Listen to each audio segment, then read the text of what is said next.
Hello guys, samahan niyo po akong maghanda ng dinner namin. By the way, kung napapansin niyo po na parang ang bilis-bilis ng video ko, pina-fast forward ko po yan para hindi po kayo mainip.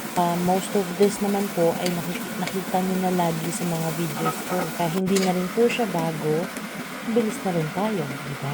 Okay, eto po, nandun po may asparagus po tayo. Nagsutay na rin po ako ng mushroom kanina na maraming onions. So, nilagay ko lang po yung asparagus sa ibabaw para magamit ko yung isang pan.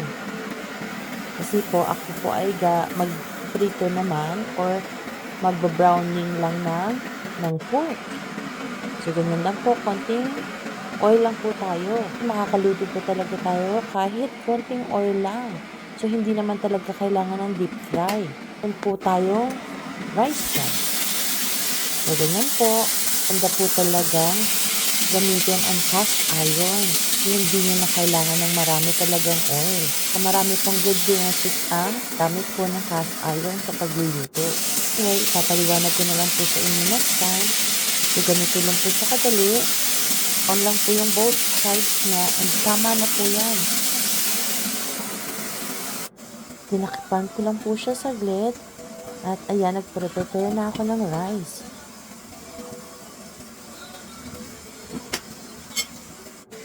So, ganyan lang po siya kadali, di ba? Mabilis ang dinner lang po ito. Ayan na rin po yung mushroom na sinutay ko kanina sa maraming onion and garlic. So, ganyan lang po siya.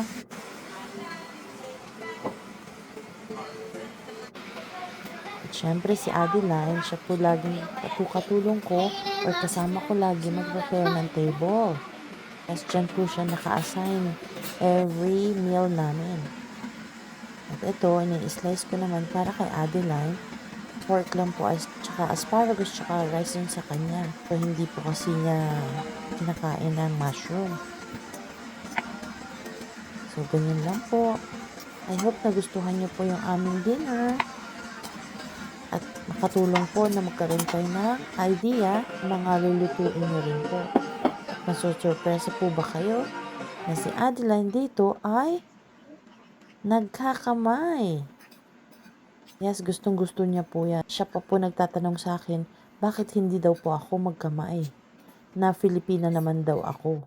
Sabi ko na lang sa kanya, baka maparami ang kain ko pag nagkamay ako.